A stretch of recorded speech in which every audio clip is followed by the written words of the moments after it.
is the board of the Parks and Rec Special Service District. So we'll stay in council, correct? Or do we go into? We're going to go into. Okay, we'd entertain a motion then to go into Parks and Rec SSD. Mr. Chairman, I make the motion that we move into Parks and Rec SSD for the agenda items listed. I'll second it. Motion by Mr. Crittenden, second by Mr. Park. Any further discussion? Mr. Chair, we don't have somebody here to report Park and Rec. Okay.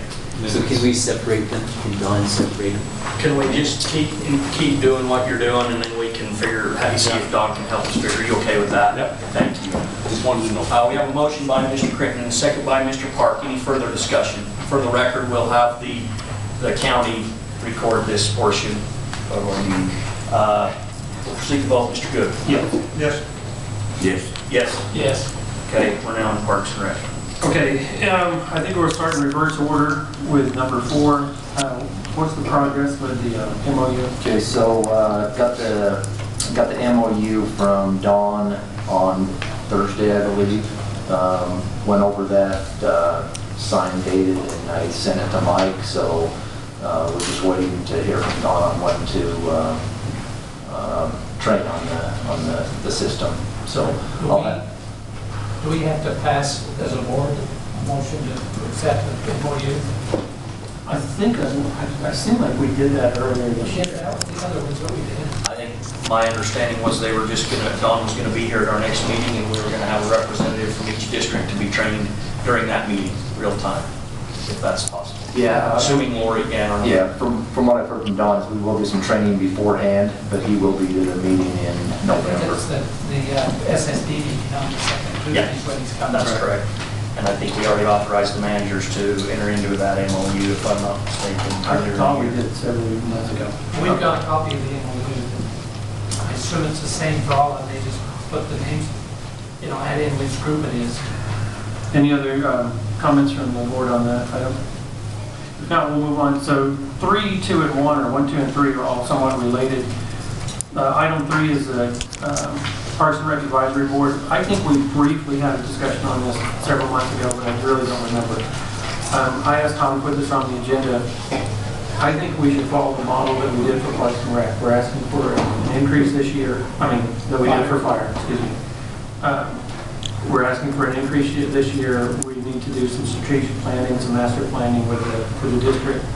And I think that an advisory board that's made up of the chair, the vice chair, county manager, because it's a blended fund, and the Parks and Rec manager plus 3 at large, that's a 7-member board, would be good. What I would intend their goal to be is to help define the scope of the master plan, strategic plan that we're going to put out for bid, and then to help, similar to what we did with fire, once we get the results of that, to help enact how that is implemented, how the master plan and strategic plan are implemented. I would like to take that even a step further. I think I'd like to use an advisory board to actually look at all the activities and events we do to make sure that we're covering the wants and needs of the community for not just programs. Yeah, not just programs, but the events we do. I don't want to call it a rut, because it's been really good for the department, I think, and the community. But we're a baseball rodeo type community right now, and I just want to make sure that there's not something else out there. Don't forget soccer, Wrestling. We do have those, but we're not talking about big events. We have 3 big baseball events. We have 3 pretty big rodeos. But I just want to I'd like to use this board to just look at it, to make sure that we're covering our bases on the types of events that this community wants to continue to see. So are we good to, if we wanted to go ahead with this, would a motion be in order to authorize the manager and the chairman to come up with a way to create the board, or appoint those additional 3 members? I think so. What do you? I think, one thing we ran into, we did the fire advisory board, and that's been very good. I'm in favor of the advisory board. I think they can help whatever group it is. I don't know how much you did that, Steve, when you created the fire advisory board, whether there was a set of rules, bylaws, whatever, direction, what their responsibilities are, what it is. We ran into that issue when some individuals tried to expedite and create a park and rec, or a key light power advisory board without any of that set out. And it was opposed because of that reason. So I'm on favor of the advisory board, but I think we need to have some bylaws, some rules, some direction. And I like what you said, Ann, I think that's a great thing the advisory board can do too. But I think we need to have that in place before we place them. I like the set amendment that you mentioned. I think that would be a... My intention, and I'm willing to change this, but my intention is that we have the board in place by January 1. Because that's when I anticipate we'll start going out for the study. We might do that earlier, but I would anticipate we want the board in place to help define the parameters of the study that we're going to have conducted, the master plan, strategic plan research. Mike, are you okay being a member of that advisory board? Well, I can work with Mike and we can come up with some parameters on you know, what the Well, and even with you, I board's think gonna look like. it's key to know that they can't take action. It's an advisory board to this board. Yeah. Correct? So while I agree that we need some direction, I think the direction comes from this board, and the rules before we take any action comes from this, that's already established. So I think what you were defining is we can tell the manager to start enacting the board, come up with some parameters for that, and then maybe we could have that on for our November special service district meeting to maybe codify some. Do you have that for the fire board? Or the fire board? So I think it could be almost copied. I mean, there might be tweaks here and We there. don't have to recreate it. We don't have to Tweak recreate it it. to fit this specific district, yeah. Yeah. Do you want to make that? I make the motion that we ask or authorize the district manager, the board chair, and county manager to start working on coming up with that group and how we move forward with that. Well, and that will give us a couple of months. Sorry, Greg, go ahead and finish. Paul. That's it, that's the motion. So the motion is, I'll second it. okay, we have a motion by board member McPhee, a second by board member Crittenden.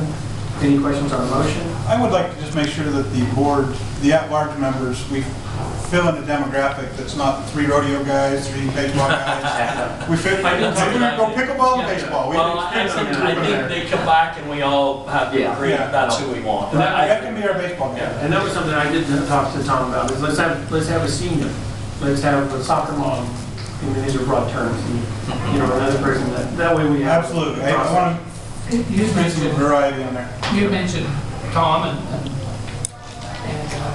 That's Mike. Mike. Thank you, sir. And it's chair and vice chair. I think if we said chair or vice chair, you would take whatever, and then that would add one more citizen. You could have 4. I'm open to The do board that. of 7's good. Yeah, I'm okay doing that. We did chair and vice chair for the, Yeah, the motion basically authorizes you to start coming up with it and come back. okay, we have a motion in a second. All in favor? Aye.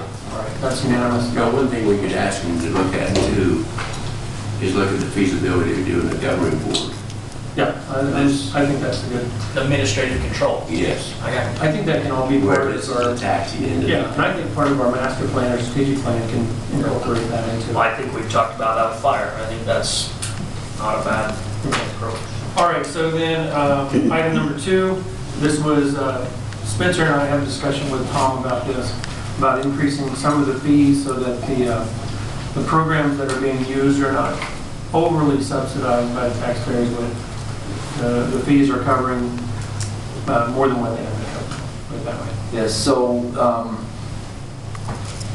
right now, the programs that we run, just going to throw a few out there: baseball, soccer, junior jazz, your typical athletic programs, along with some after-school type programs, ceramics, things like that.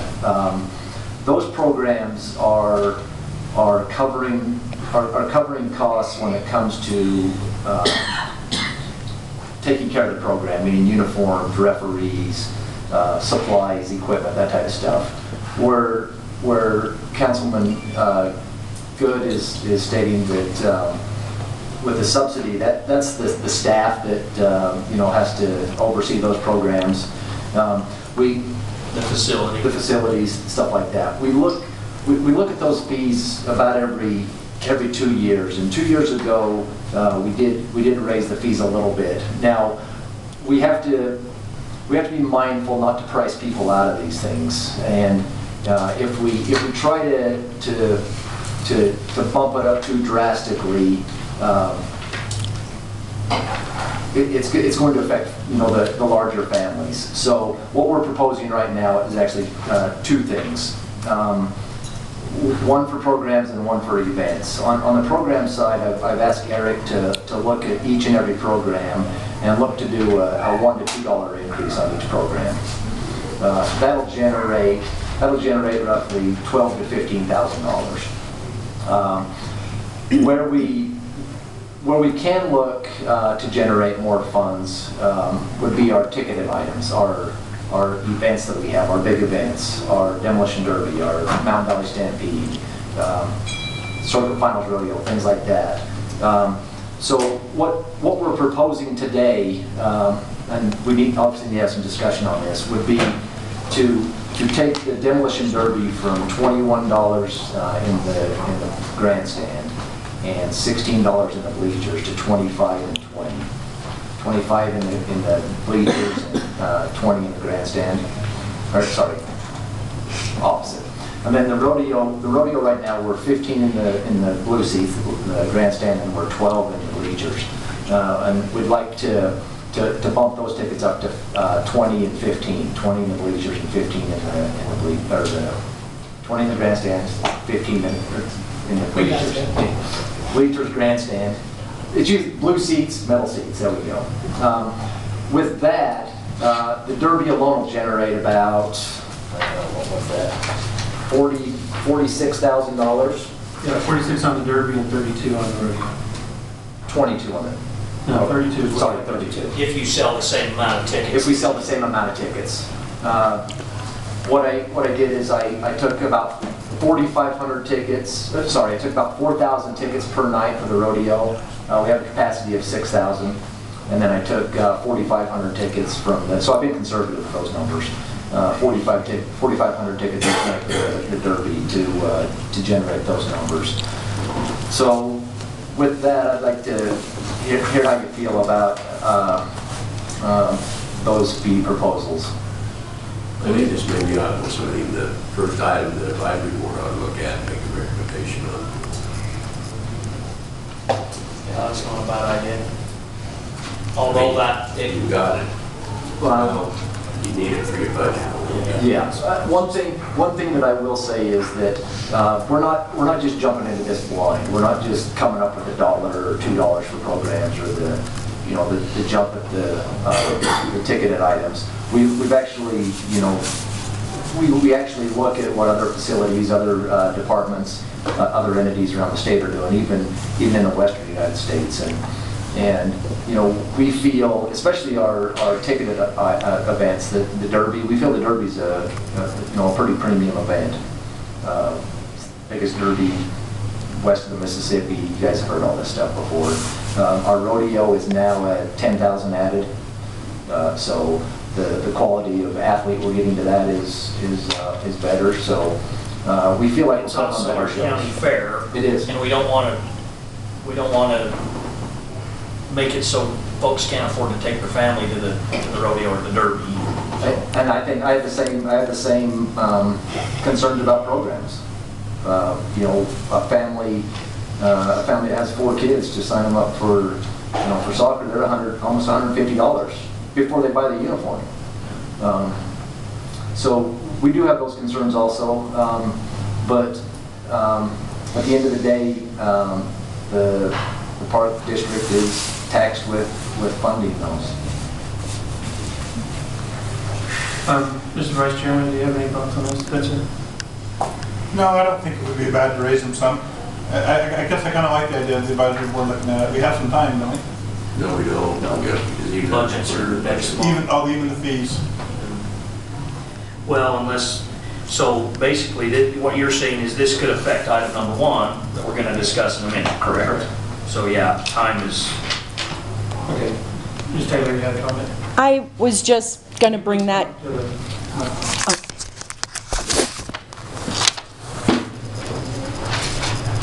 Tracy Taylor. I was just going to suggest kind of what you guys were talking about, which is this advisory board is a great idea. It would be nice to know some of the criteria of the people you're going to be looking at, but also to know when you're going to start posting it, and then when the deadline's going to be up to get it in. And with the holidays coming up, you know, you'd like the advisory board by January, but it would be nice if that was the first thing that came out of the blocks. Right now is you know, getting it advertised, giving people a month and a half to respond to that request, so that with, you know, it's almost the end of October already. So that was my only suggestion, is to give people ample time to apply for it with the holidays coming up, and not, you know, letting it go into January when you start deciding these things. So the sooner the better, I guess. The process will be looked at the second Tuesday in November, and that gives us a month and a half to get out. Right. And just to know when it's going to be posted, and then when the deadline is for the applications. And then I would suggest as well that this gets put out a little bit more broadly than maybe even the fire district application notice was put out. It maybe was put in the newspaper, but it could be all through Facebook. It really, you could put it on your website, you could put it on your Facebook page, and just get more people aware of it, because it's, I don't think a lot of people knew about the fire district application. So thank you. Thank you. That amount total for the Derby rodeo and the programming fees, that's about $91,000. So that's how much, and that's already budgeted in. Part of what I'm going to propose today, yes it is. So is the council all right with authorizing the manager to do that, or do you want to hold off on those increases until the advisory board looks at it next year? I'm all right with going ahead and doing it now, under condition that advisory board review it in the future. All right with that. Is that a motion? Yes. All right, we have a motion by board member Farrell. I'll second it. Second by board member Crenton. Any discussion on the motion? All in favor? Yes. Aye. All right, that is unanimous, 5-2. Who was second, sorry? Just for Tracy, I think you're right, Tracy. I think it's something that we would put out through our sponsorship and advertising program. You know, Facebook, Twitter, Instagram. I don't know if there's any more of those things. I don't do them. Yep. Website, stuff like that. So I think it'll probably be out there pretty broadly. If you don't see it, you probably chose not to. All right, item 1. Okay, so item 1, we talked at the last board meeting, which was last Tuesday, the 9th, whatever day that was. We talked about the budget going forward and a need to move the mill levy. Just for the record, I want to make sure everyone understands how the Parks and Rec mill levy works. In June of 1996, the citizens of Wasatch County voted for two things. They voted in favor of a general obligation bond to build Southfield Park, and they also voted to create a district with a mill levy of up to 0.0004 of the taxable value of the county. Right now, we are currently, the tax rate currently right now is set at 0.000241. That amount costs the average home $413,000, taxed at 55%, $54.74 a year to maintain the district. And that brings in how much? $1,353,773. At $15 a year. At $54 a year. That's the a total is $54. Yes, $54. Based on this year's values. Yes, based on this year's values. With that, the district, through its fees, rentals, those type of things, we generate another, sorry, I gotta look it up. Where's the paperwork?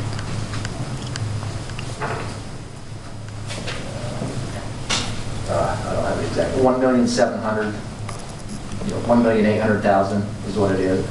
That's what we generate in Have to be, fees. because the total Yeah. budget's about 2.1, right? No, the total budget is 3.6. You knew that? No, I got one. So with that, the total budget for expenditures, and I'm going to give you 2 or 3 numbers here.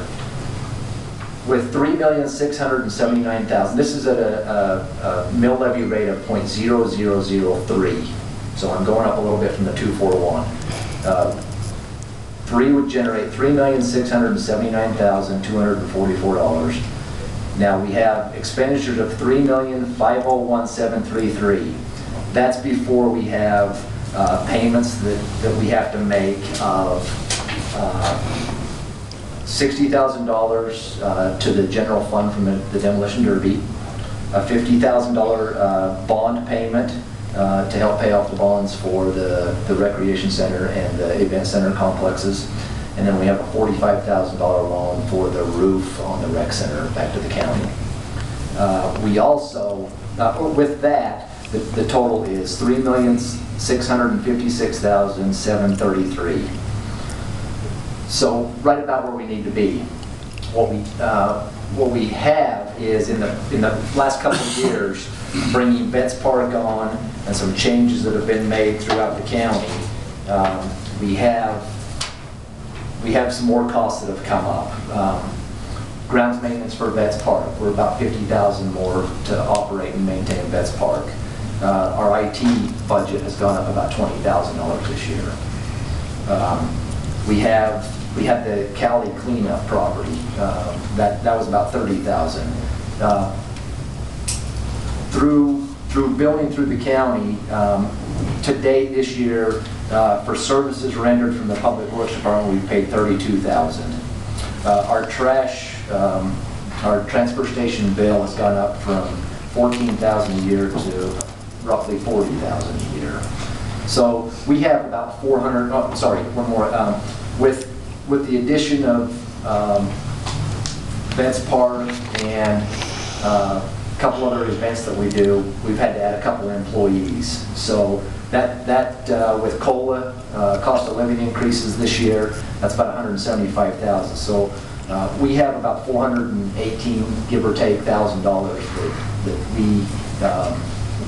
that we need to operate and maintain this department as is, to maintain the level of service that we're providing right now. How much are you paying a year on the parking lot, chip seal? So we have 5 parking lots in the district that we operate and maintain. We've got 3 parking lots at Southfield Park. We have the event center parking lot, and we have the rec center parking lot. Depending on the size, we're around $40,000 a year to chip seal those. We're on a program where we do 1 every 5 years to chip and seal them, just so obviously it's the maintenance needs to be done on those things. So I guess the bottom line, what I'm asking for today to get to where the number is we need to be, and also pay back some deficit money that we owe the county, which we're required to by law. We have to pay up to 5%, a minimum of 5% of the total revenue for the department. The total revenue of the department is the $3.6 million. 5% of that's $183,000. So with that, the number that computes to move the mill levy to would be 0.00033, would get the district to where it could operate and maintain at the current levels we're doing right now. Without relying on the county. Without relying on the county. Correct. Would that give the money we talked about to be able to do the study? Yes, that study is in there. Would that give you any money for capital improvements? Very little, Steve. Very little. Now, he's basing it on this year's valuation. Yes. Now, we figure there will be a 7.5% growth, that's the average over the last 10, 11 years. However, we can't budget off of that. So then anything over that amount, then we could designate it, earmark it for either paying debt towards the county or for capital improvements. Correct. Which was, when we did the math the other day, when we were opening your office, I thought we figured we could break even with the .003, and then with the additional growth, we would have 200K roughly, probably, to put towards capital improvement. We did without the 5% payback to the county. Also, after we met Spencer, I got looking a little deeper into, some of the ongoing costs that we didn't have 2 years ago that we have now. Garbage, when we rely on Public Works to do some things for us, to pay those things, which makes sense for us to hire them to come do it instead of, they have the equipment and the expertise and the manpower.